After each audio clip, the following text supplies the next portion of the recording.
예, 오늘 오전에 여러분과 함께 나눌 말씀의 제목은 다윗의 증조모가 된 룻입니다. 다윗의 증조모가 된 룻. 지난 시간에 그 사사기의 그 삼손과 관련해서 이 복음의 말씀을 나누었고요. 오늘은 그 다음 책인 이 룻기로 넘어가겠습니다. 룻기는 총 4장밖에 안 되는 분량이 그 짧은 책인데요.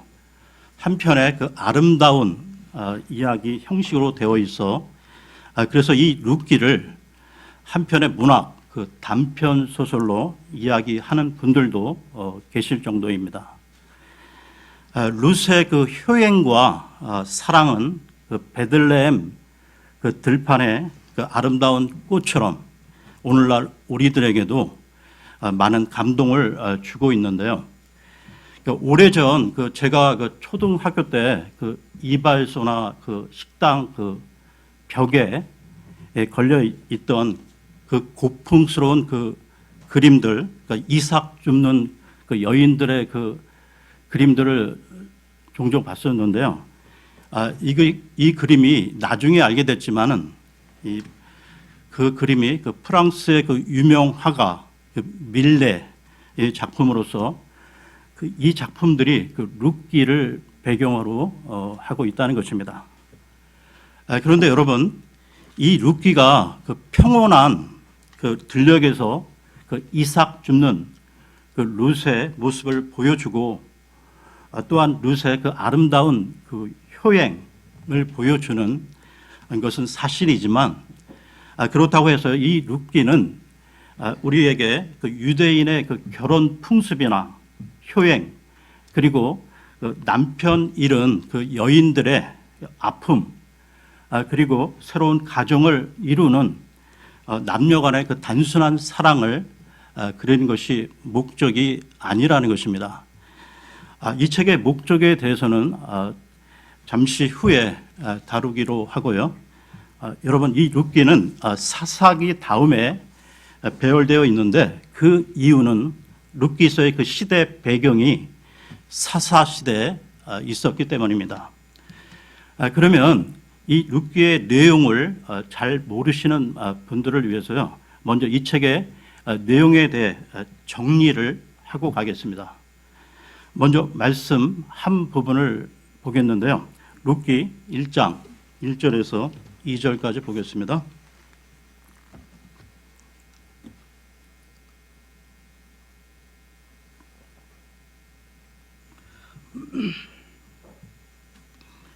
이제 재판관들이 다스리던 때에 땅에 기근이 드니라. 베들레헴 유다의 어떤 사람이 자기 아내와 두 아들을 데리고 모압 지방에 가서 머물렀는데 그 사람의 이름은 엘리멜렉이요 그의 아내의 이름은 나옴이며 그의 두 아들의 이름은 말론과 기륜이더라. 이들은 베들레헴 유다의 에브랏 사람들이더라. 그들이 모압 지방에 들어가 거기에 계속해서 머물렀는데 유다 그 베들레헴에 그 엘리멜렉이라는 사람이 살고 있었는데요. 그런데 이곳에 그 심한 기근이 들자 그는 부인 나오미와 두 아들 말론과 기륜을 데리고 이방 나라인 이 모압 땅으로 이주해 갑니다. 그러니까 말하자면 그 생계형 이민을 간 것이죠. 그러다가 그곳에서 엘리멜렉이 죽게 됩니다. 그러니까 남편을 잃은 나오미는 두 아들을 그곳 여자인 그 모압 여자와 결혼을 시키게 되는데요. 한 아들은 오르바라는 여자와 또 한 아들은 룻이라는 여자와 결혼을 시키게 됩니다. 그런데 안타깝게도 얼마 못 가서요. 두 아들마저도 죽게 됩니다. 그러니까 남편도 잃고 두 아들마저 잃게 되어 가게를 그 이을 사람이 없는 그 절망적인 상황에서 나오미는 다시 고국인 유다로 돌아갈 결심을 하게 되는데요. 그 와중에 하나님께서 자기 백성들에게 빵을 주셨다는 소식, 즉 기근의 문제가 풀렸다는 소식을 들었기 때문입니다. 약 10년간 이 모압 땅에 살다가 기항을 결심한 나오미는 남편도 없는 두 며느리에게 각기 자기 집으로 돌아갈 것을 권했는데요. 그때 오르바는 그 시어미를 떠나 자기 친정으로 돌아갔으나 그러나 룻은 그 권면을 끝까지 마다합니다. 여기서 말씀을 보겠는데요. 룻기 1장 15절 16절입니다. 1장 15, 16절입니다. 그녀가 또 이르되 보라 네 동서는 자기 백성과 자기 신들에게로 돌아갔나니 너도 네 동서를 따라 돌아가라 하매 룻이 이르되 나보고 어머니를 떠나며 어머니를 따르지 말고 돌아가라고 강건하지 마소서. 어머니께서 가시는 곳에 나도 가고 어머니께서 머무시는 곳에 나도 머물리이다. 어머니의 백성이 내 백성이 되고 어머니의 하나님이 내 하나님이 되시리니. 룻의 이 신앙적 결단을 보게 되면 대단히 감동적인데요. 집안에 남자도 없고 재산도 없는 늙은 시어미를 따라간다는 것은 그 당시 그 시대 배경에서 그야말로 고생문이 훤할 수밖에 없지 않겠습니까? 그러나 룻은 이 하나님을 바로 믿기 위하여 죽으면 죽으리라는 믿음으로 시어미를 따랐던 것입니다. 귀국한 그 나오미와 룻은 양식이 없었으므로 수확 이후에 그 남겨진 그 이삭 줍기를 통해 살아가게 되는데요. 레위기 19장을 보게 되면 그 가난한 자들을 위해 하나님께서는 밭에 그 이삭을 다 거두지 말고 남겨두라 명하셨기에 이삭을 주어 살아갈 수 있었던 것입니다. 그런데 룻은 우연하게도 이 보아스라는 그 사람의 밭에서 이삭을 줍게 되는데요. 그러면서 보아스는 그녀를 잘 보살펴 주게 됩니다. 더구나 보아스는 그 시어미 그 나오미의 가까운 친족으로서 기업 물을 자 중에 하나였습니다. 이런 만남을 통해 결국 룻은 보아스에게 기업 물을 자가 되어 달라고 요청하게 되는데요. 룻기 3장 7절에서 9절을 보겠습니다. 3장 7절에서 9절입니다. 보아스가 먹고 마시고 마음이 즐거울 때에 가서 곡식더미 끝에 누우매 그녀가 가만히 가서 그의 발을 드러내고 누웠더라. 한밤중에 그 사람이 두려워서 몸을 돌이킨즉 보라 한 여인이 자기 발치에 누웠으므로 그가 이르되 너는 누구냐 하매 그녀가 대답하되 나는 당신의 여종 룻이오니 그러므로 당신의 옷자락으로 당신의 여종을 덮으소서. 당신은 가까운 친족이니이다 하매. 이 내용은 결혼 청원과 같은 것으로 결국 보아스는 룻과 결혼하게 됩니다. 그 이후 이 보아스는 룻에게서 이 아들을 낳게 되는데요. 그가 오벳입니다. 오벳은 이새를 낳았고 이새는 그 유명한 다윗을 낳게 되는데요. 그래서 이 룻은 다윗의 그 증조 할머니가 되었다는 것으로 이 룻기는 끝을 맺고 있습니다. 그런데 여러분, 이 룻기 전체의 내용을 보게 되면 원래 보아스와 이 룻은 부부로 만나기 어려운 관계임을 알게 되는데요. 보아스는 하나님에 대한 믿음을 가진 유다인 그 베들레헴의 유지임에 반해 룻은 이방인 그 모압 여자로 남편을 일찍 여인 미망인이었습니다. 여러분 그 창세기 19장을 보게 되면 모압 족속은 아브라함의 조카 그 롯이 그의 큰 딸을 통하여 즉 근친 상간으로 낳은 모압의 후손들이었는데요. 그들은 그 모세의 그 법에 의하면 저주받은 이방인들이었습니다. 이와 관련해서요, 신명기로 가겠습니다. 신명기 23장 3절을 보겠습니다. 신명기 23장 3절입니다.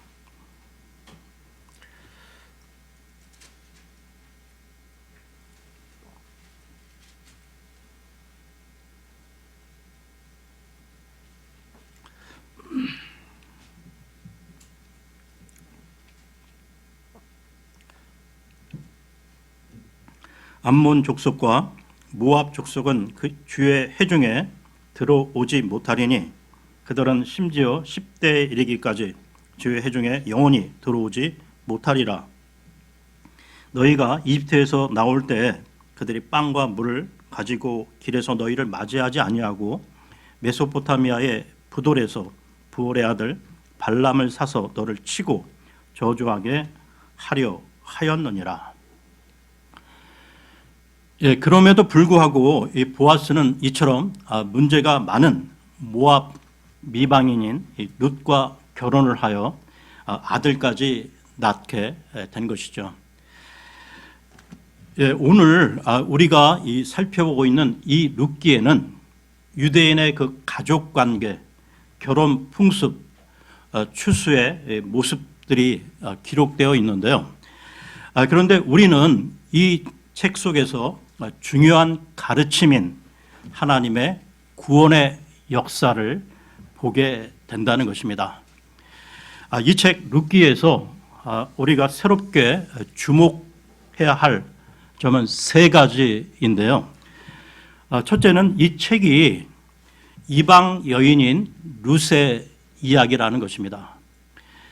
그녀는 결혼하여 얼마 못 가 남편을 잃었는데요. 그러면서 이 세상 가운데 어떤 소망도 없었다는 것입니다.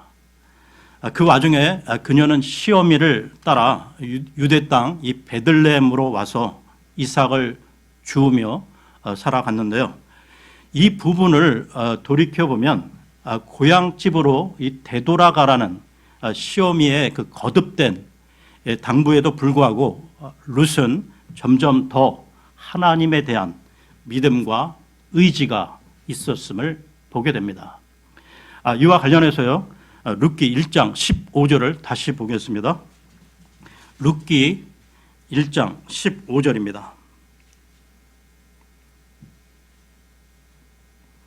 그녀가 또 이르되 보라 네 동서는 자기 백성과 자기 신들에게로 돌아갔나니 너도 네 동서를 따라 돌아가라 하매. 예, 나오미는 룻의 동서 이 오르바에 대해 말하면서 네 동서는 자기 백성과 자기 신에게로 돌아갔다고 말하고 있는데요. 여러분, 이 당시 종교는 민족 혹은 종족 전체의 종교였다는 것입니다. 그러니까 모압 사람은 모압의 신을 섬겼고 암몬 사람은 암몬의 신을 섬겼는데요. 즉 그 백성과 그 종교는 동일체였다는 것입니다. 그러므로 오르바가 자기 백성에게로 돌아갔다는 말은 그 백성들의 신인 모압의 신에게로 돌아갔다는 말입니다. 그에 비해 이 룻은 유대인 그 시어미를 따름으로 모압의 신을 버리고 하나님을 따랐던 것이죠. 그러니까 세상적인 소망이 없어 보였지만 하나님을 추구함으로 룻은 이방 여인이었음에도 불구하고 결국 하나님의 백성으로 살게 된 것입니다. 모두가 알다시피 성경은 구약 39권, 신약 27권, 총 66권으로 구성되어 있는데요. 이 66권의 책에서 여성의 이름을 책 제목으로 하고 있는 것은 오직 두 권뿐으로 한 권이 그 유대인 여자에 관한 책 에스더서이고 다른 한 권이 바로 이 룻기입니다. 그런데 에스더서는 이방 왕과 결혼한 유대 여자 에스더에 관한 기록인데 반하여 이 룻기는 유대인과 결혼한 이방 여인에 관한 기록이라는 것입니다. 그렇다면 왜 이방 여인이었던 룻이 이처럼 중요하게 소개되고 있을까요? 그것은 그녀가 전능하신 하나님께 안식하고자 했고 하나님께 소망을 두고 나아갔다는 점입니다. 다음으로 이 룻기에서 주목해야 할 두 번째는 친족의 역할로 기업, 물을 자에 관한 것입니다.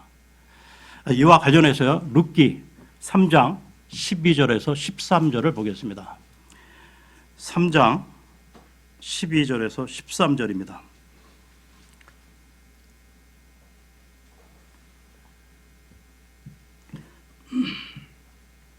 참으로 이제 나는 너의 가까운 친족이나 나보다 더 가까운 친족이 있으니 이 밤은 여기서 머무르라. 아침에 그가 친족의 역할을 네게 행하려 하면 좋은 일이니 그가 친족의 역할을 행하려니와 만일 그가 네게 친족의 역할을 행하려 하지 아니하면 주께서 살아계심을 두고 맹세하노니 내가 네게 친족의 역할을 행하리라. 아침까지 누울지니라 하니라. 지금 읽은 이 구절들은 보아스와 룻의 대화인데요. 잘 보시면 13절 한 구절에서만 친족의 역할이란 말이 4번이나 반복되고 있습니다. 이 말을 개역 성경은 기업, 물을 자로 번역을 했는데요. 그러면 친족의 역할, 기업, 물을 자에 대해 좀 더 설명을 하고 가겠습니다. 전에 그 레위기 말씀을 나눌 때 그 희년, 그 50년마다 돌아오는 희년에 대해 언급을 했었는데요. 그 광야 생활과 정복 전쟁을 통해 이스라엘 백성들이 그 가나안 땅에 정착했을 때 각 지파와 족속, 가족들에게 골고루 땅이 분배되었는데요. 다시 말해서 이 전체 땅을 각 지파별로 분배가 되면 이제는 각 그 족속별로 다시 분배가 되고 그리고는 가족별로 다시 분배가 되었던 것이죠. 이 분배된 땅이 바로 그 가족의 기업이었습니다. 이때는 그 부한 사람도 없었고요, 가난한 사람도 없었습니다. 모두에게 공평하게 분배되었기 때문이죠. 그리고 분배받은 땅은 원칙적으로 자손 대대로 물려주는 것이지 사거나 팔 수는 없었습니다. 그런데 시간이 지나가면서 빈부의 격차가 나타나고 그 결과 어떤 이들은 가난해지고 또 빚을 지기도 했습니다. 결국은 그 빚을 갚기 위해 땅을 팔게 되고 땅을 팔아도 그 빚을 다 갚지 못할 때는 남의 그 종이 되기도 했던 것입니다. 이 불균형과 압제를 해소하기 위해 하나님이 주신 그 제도가 희년 제도였던 것이죠. 그러니까 희년에는 땅이 그 원래 그 주인에게로 돌아가고 종들은 자유를, 그리고 모든 채무는 탕감이 되었던 것입니다. 그런데 50년마다 돌아오는 이 희년이 되기 전에도 가까운 친족 중에서 이 돈을 가지고 땅값을 대신 지불하면 그 잃은 기업을 되돌려 받을 수 있었다는 것이죠. 그 친족을 기업 물을 자라고 했던 것입니다. 다시 말해서요, 기업 물을 자는 땅을 잃은 사람의 가까운 친족으로서 그 기업을 보존케 해줄 사람을 뜻하는 것이죠. 기업 물은다는 말은 또한 쉽게 말하면 속량한다 혹은 구속한다는 뜻으로 잃었던 토지를 회복시켜 주는 것뿐만 아니라 자식 없이 그 죽은 사람의 그 미망인을 그 사망자의 친척이 취하여 자식을 낳음으로 대를 대신 있게 해주는 역할도 했다는 것입니다. 그러니까 이 보아스가 바로 이런 역할을 했다는 것이죠. 보아스는 친족의 역할, 이 기업 물을 자가 되어 엘리멜렉, 나오미의 남편이었던 엘리멜렉의 그 재산을 기업을 되찾아 주었고 룻과 결혼하여 오벳을 낳음으로 엘리멜렉의 그 가계를 이어 주었던 것입니다. 그런데 여러분, 여기서 놓치지 말아야 할 것은 보아스의 이 역할은 우리 주님이 우리에게 하신 일을 그림자로 보여주는 것입니다. 보아스는 예수 그리스도의 모형이라는 것입니다. 예수 그리스도는 제 종이 된 우리를 자신의 그 피의 대가로 속량하여 주셨는데요. 이것이 구속입니다.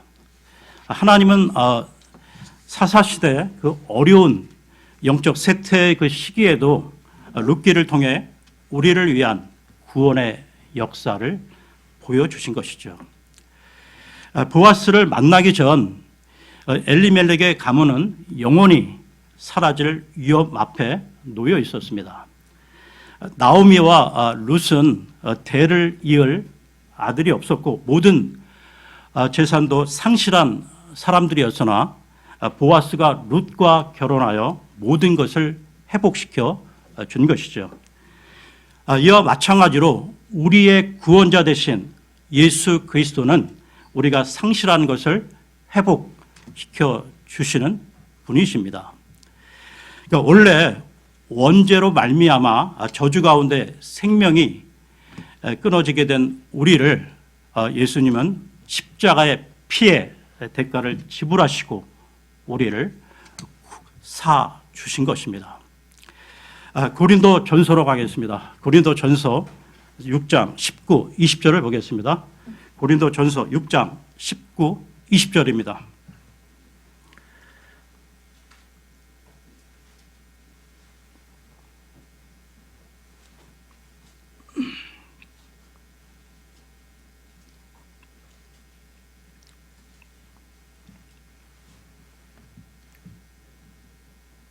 도대체 무슨 말이냐? 너희 몸이 너희가 하나님에게서 받은 바 너희 안에 계신 성령님의 전인 줄을 너희가 알지 못하느냐? 너희는 너희 자신의 것이 아니니 주께서 값을 치르고 너희를 사셨느니라. 그런즉 하나님의 것인 너희 몸과 너희 영으로 하나님께 영광을 돌리라.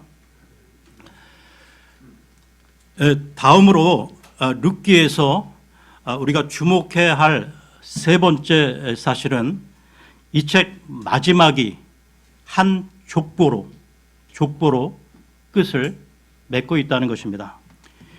이 룻에 대한 그 족보는 마태복음에서도 상세히 나오고 있는데요. 마태복음 1장으로 가겠습니다. 마태복음 1장 1절입니다.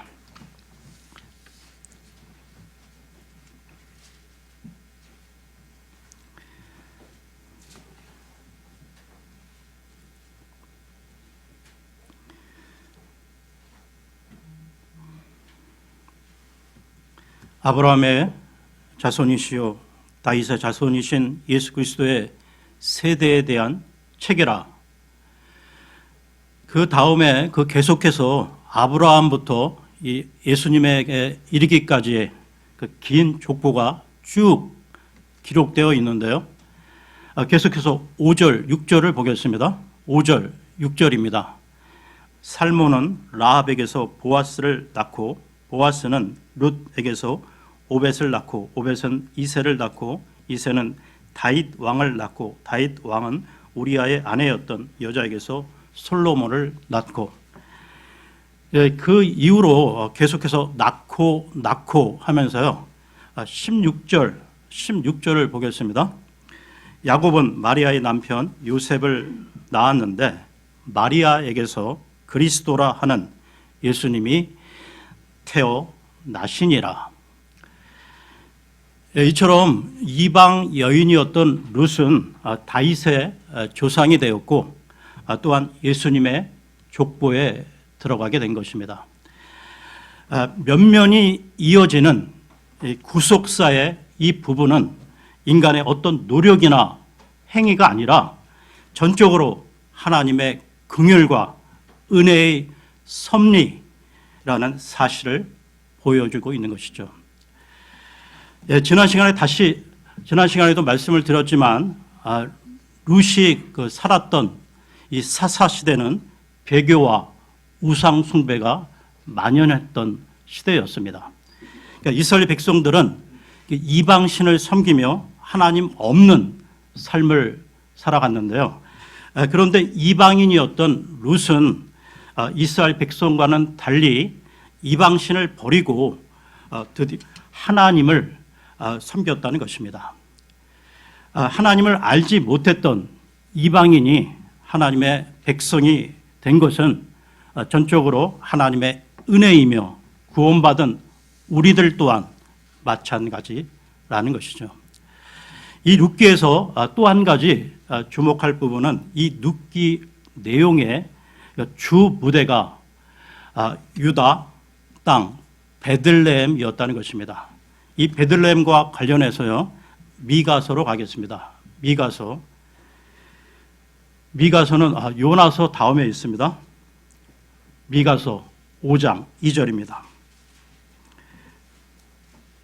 미가서 5장 2절입니다.